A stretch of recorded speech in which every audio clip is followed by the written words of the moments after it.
everyone. So we're doing another movie review, and now I'm going to talk about the next movie in lines of a work that was talked about a lot in term by the actress herself, but also in recognition that of the works of Greta Gerwig also mentioned this film. So this movie was quoted and it was brought to my attention. So I think that the actress herself is quite proud of this work, and given the circumstances where I'm leading a lot of my direction of my content, I thought it'd be fair to finally watch this movie that I was looking forward to seeing as it seems to be something that she's proud of. So I'm going to now talk about the movie Ladybird, and I hope you don't mind.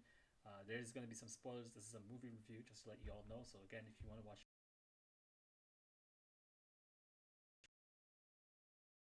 liked it.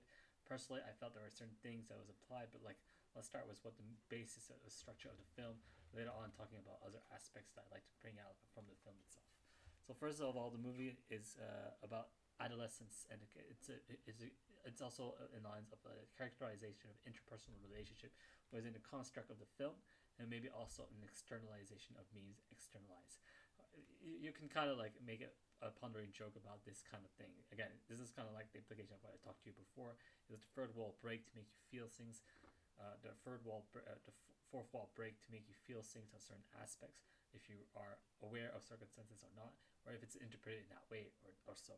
So let's talk about the film. Okay, so the first film is some it might be me. As I talk about the film, so the labor is about a nickname, the nickname of the character of the called the nickname of the girl Carol character called Christine, and she goes through her life where it was an overprotective mother that prevents her to do stuff, and along the line she also has relationships with friends. One of them by the name of Jillian Jacob, which is a bit of a smart person and adamant and working hard. They are not exactly the most popular girls in there, but they are quite fond of their friendship, and they do still have ways of like interacting and behaving in manners that shows like they know how they can still fit in, if that makes sense. Uh, so um,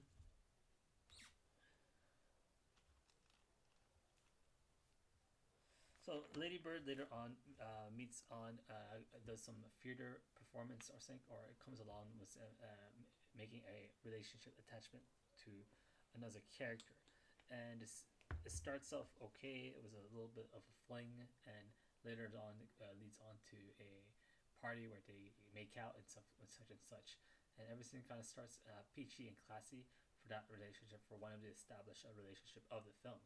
Later on, though, the satirical part comes out that later on he finds out that Christine finds out that the partner that he was seeing initially was gay. I don't know where that came from, but the character was gay, and he had to move on from that relationship. The other dynamic of the relationship, however, is still explored as she also met another guy that he met and develops a crush on, who was playing on a like kind of like a local band basis. This character later on keeps appearing in her development of the story of the plot, and then finally make an appearance and a move on her, which finally ends up into them getting together and sharing a great kind of like great what's the form word of intimacy. The word I'm looking for is intimacy. uh, so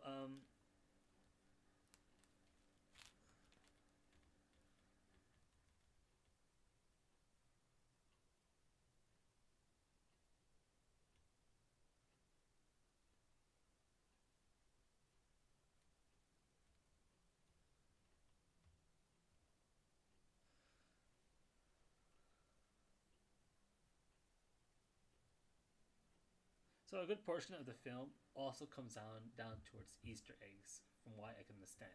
But from what I interpret things, this is not necessarily.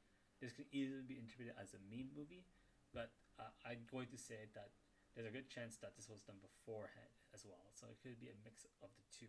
That's how I feel it, because I feel this movie was created way before circumstances of events, maybe from a year ago, of how things were going. Well, so the thing was Ladybird. It was her nickname, and I think it came in lines of being. So let's talk about the nickname itself. So the movie, its lines of Ladybird is her. Elias, in the sense that she likes singing, and this is the stance of why she takes pride in this nickname, even when people call it. Though there's some infringement in terms of people taking that point of reference of calling her a ladybird. Um, the movie, as I said before, gets driven by its characterization on those aspects, and it carries on to take points of how this girl is developing her male relationship in a male with her male colleagues in a natural way, was the end goal of her wanting later on deciding that she wanted to bring someone to prom as well. It also overshadowed. It's also over. It is also taken over with the dynamic relationship of her parents, who is an overprotective mother, as I said before, and a father that cares for her, but also doesn't. But also has limits in terms of his interactions with her. Surprisingly, the family is a bit of a strange because like she has a big brother, probably adoptive, and a girlfriend that are kind of playing in a role that's more emo.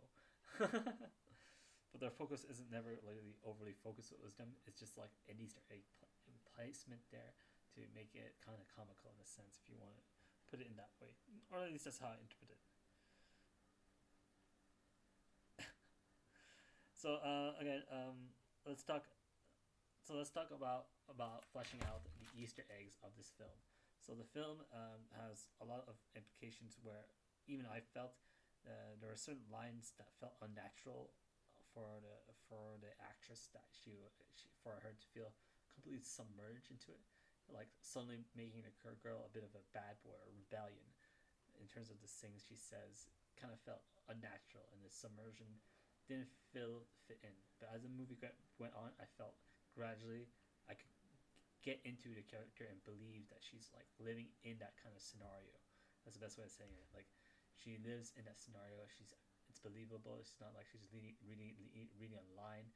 She's inside the being that she needs to be as the movie progressed. But there's also a lot of Easter eggs implications like that felt maybe a bit unnatural at the start, later on bringing it to the focus of merging with the characters that she needs to be.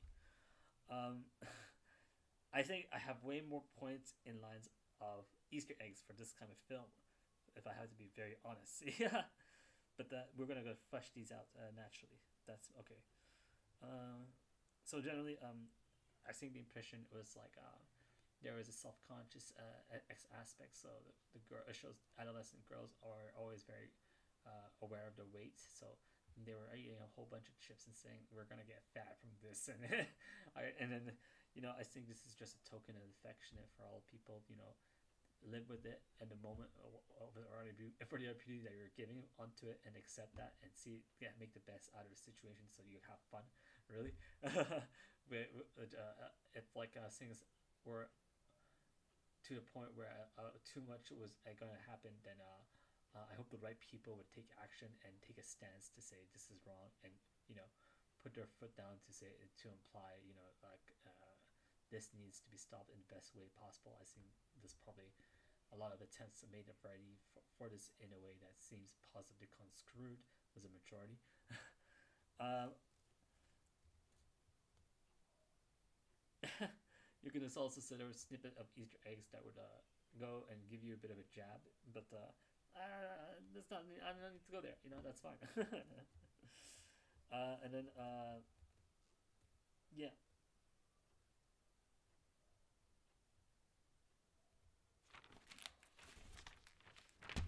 the next stance I would say is in lines of Easter eggs, such as her quotes of like when she was in a car later on and said that she, after having a great sudden appeal of a good scene of the story, the progression.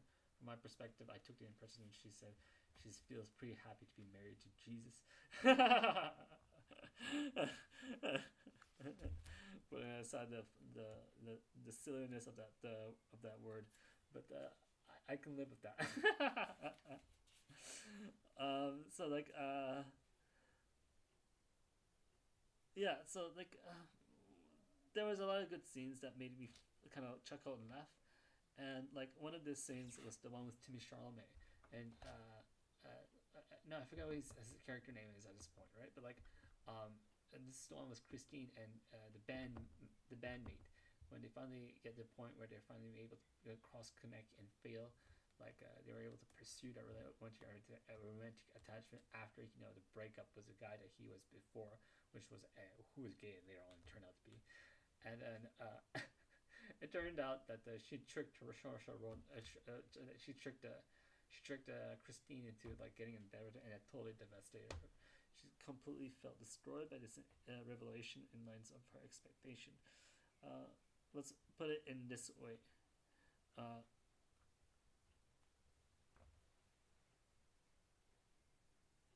this felt like a deal breaker for her because he was dishonest to him, and this made her feel like it took a portion of attachment to where she decided to take intimate action or not. So this dishonesty was felt like a deal breaker, but she still wanted to go to prom, so she felt divided between the two. Yeah, I think the idea was she was lying about you know his he was lying about his sexual conduct. She almost ruined. So this was a fatal point of the film, especially for her perspective in lines, because like this was the moment for her to. This was ruin her more for prom, something that she was looking forward in having fun and enjoying as well.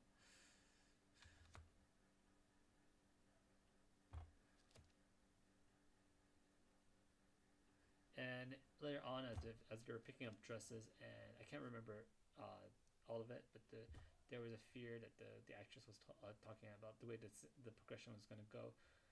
She felt it was a point where she would need to retire from her current roles in the theater performances where she was acting. As things was progressing as they are going forward. Uh, Generally, I think the impression of how that is interpreted, it could be a lot of overprotection, if that makes sense. Yeah, it is a lot of overprotection for certain circumstances. Um,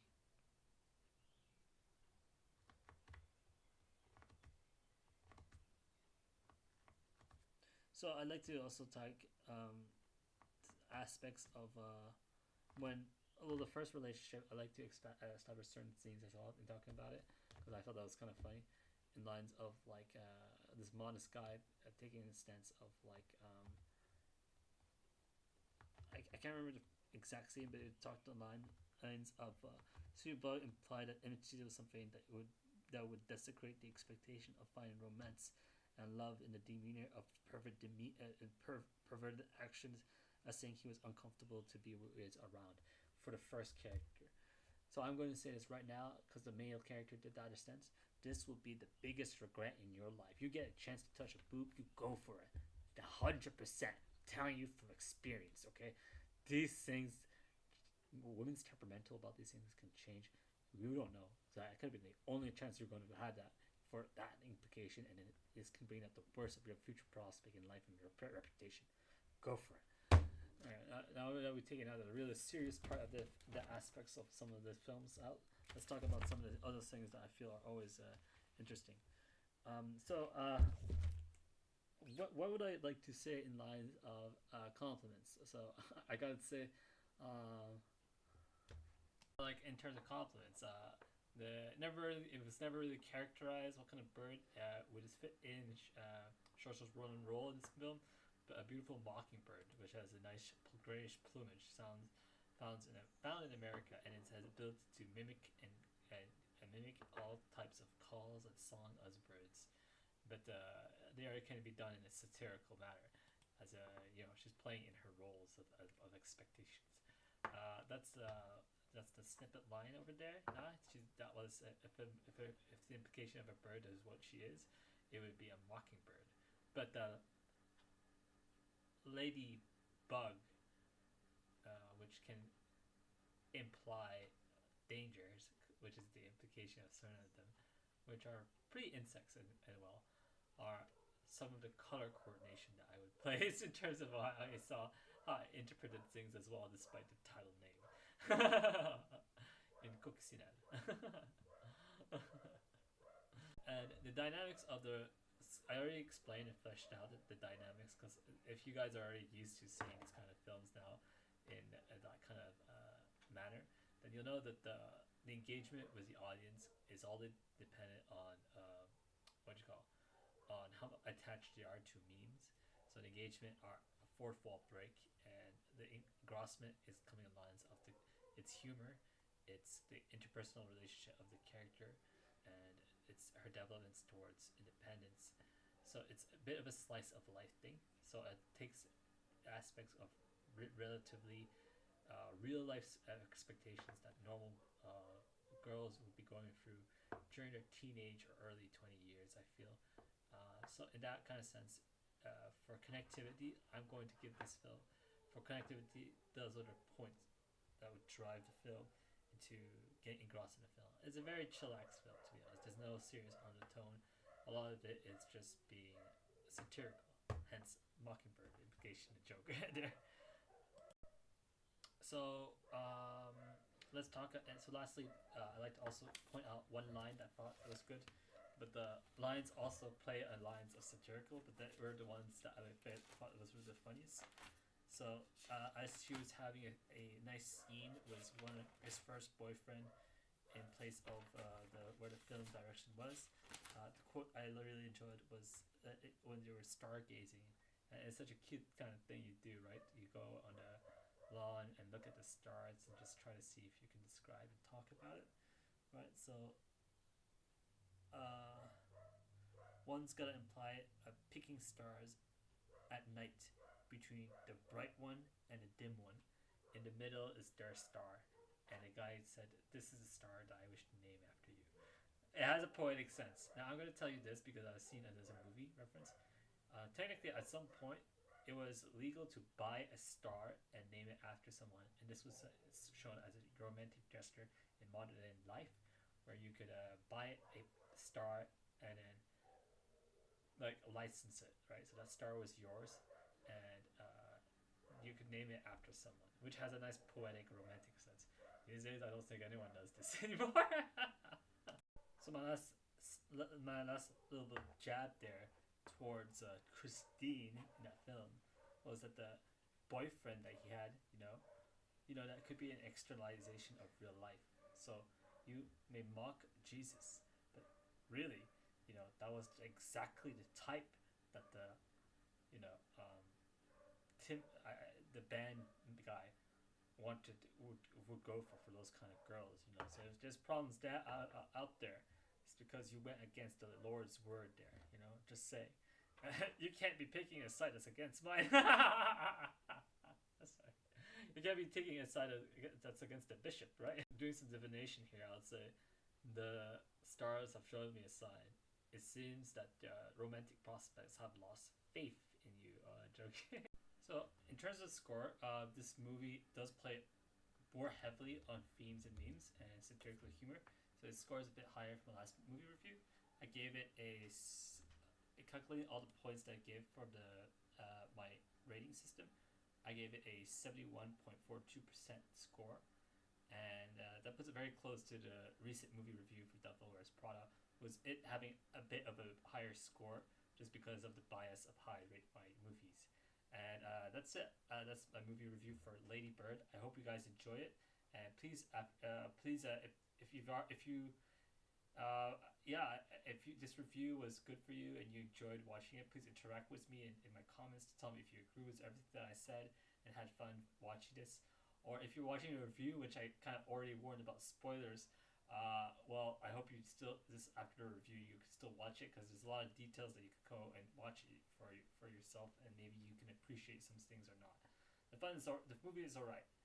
It's a bit mellow in terms of excitement, but compared to other films that I would prefer to watch, which I will probably do some more movie reviews coming up in the future direction, where this is where I'm going now for some of my target films. But yeah. I would say thank you for watching this, and I hope you had a good time. Bye. This is the Ron Orange signing out. Hey everyone, thank you for putting the effort to watch the effort I placed on making something of an entertaining video. I hope you enjoyed it. As I said before, it's not forced, but like I really would appreciate any contribution and support you give to this channel, as it gives me more motivation and more incentive to enjoy more video creating and content creation. Uh, if you find that the content drifts away at any point, you can always unsubscribe. It's no big deal. Again, it doesn't mean much. It doesn't take much from you, but it means a whole bunch of me. And it would feel great if you would just reward my efforts of trying to be positive and contributionary. Thank you so much. Bye.